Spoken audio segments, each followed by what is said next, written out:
कहानी शुरू होती है और हमें दिखाया जाता है कि सोनिक एक ब्लू हेजहॉग है जिसके पास सुपरसोनिक स्पीड है और वो एक अलग प्लेनेट पर रहता है और उसके पावर्स को पाने के लिए कुछ ट्राइब वाले उस पर अटैक कर देते हैं।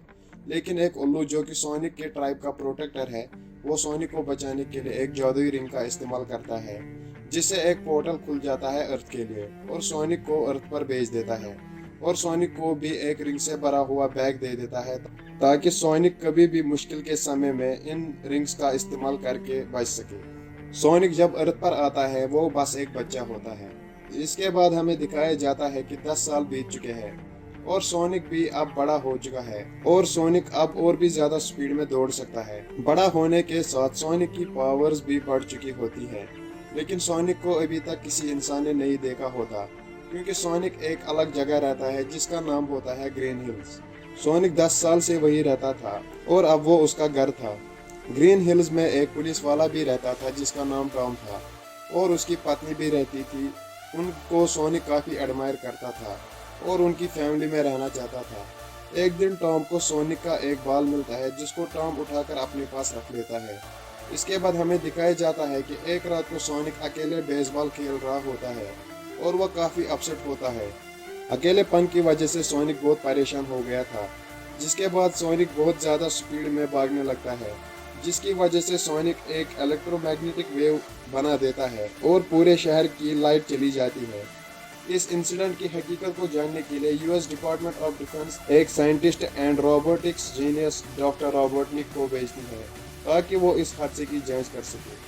रॉबर्टनिक बहुत जीनियस होता है और वो अपने रोबोट्स और ड्रोन्स की मदद से सोनिक का पता लगा लेता है। सोनिक को भी ये बात पता लग जाती है और वो अर्थ को छोड़ने की तैयारी कर लेता है। अब सोनिक रिंग को यूज करने की तैयारी कर लेता है।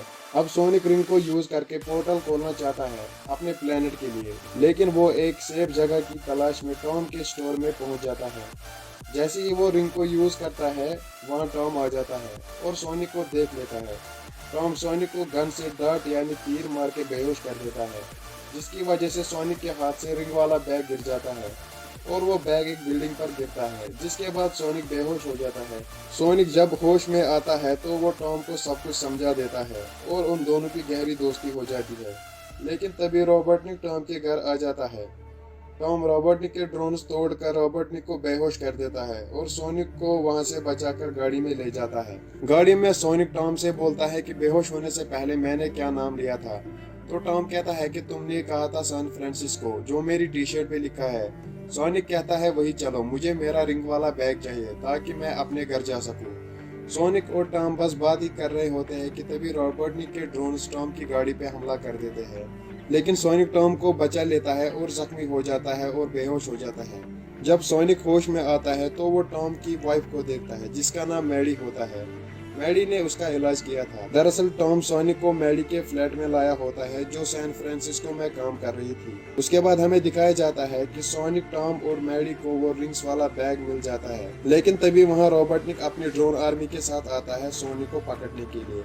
सोनिक एक रिंग का इस्तेमाल करके टॉम और मैडी को किसी तरह बचा लेता है, लेकिन सोनिक रॉबर्टनिक से बहुत लड़ता है और थक जाता है और भागते हुए ग्रीन हिल्स आ जाता है जहां मैडी और टॉम भी होते हैं। सोनिक बहुत थका हुआ होता है और वो वहीं सड़क पर गिर जाता है, लेकिन रॉबर्टनिक भी वहां आ जाता है और सोनिक का बहुत मजाक उड़ाता है। लेकिन तभी सोनिक अपने फुल पावर में आ जाता है और रॉबर्टनिक की पूरी ड्रोन आर्मी को खत्म कर देता है और रिंग का यूज करके रॉबर्टनिक को दूसरे प्लेनेट पे भेज देता है। अब सोनिक ग्रीन हिल्स का हीरो बन चुका था। इसके बाद सोनिक, मैडी और टॉम एक साथ रहने लगते हैं जैसा सोनिक चाहता था और ये कहानी यही हैप्पी एंडिंग के साथ खत्म हो जाती है। दोस्तों, अगर आपको मेरी वीडियो थोड़ी सी भी पसंद आई हो तो प्लीज़ सब्सक्राइब करें। मिलते हैं अगले वीडियो में, तब तक के लिए बाय बाय।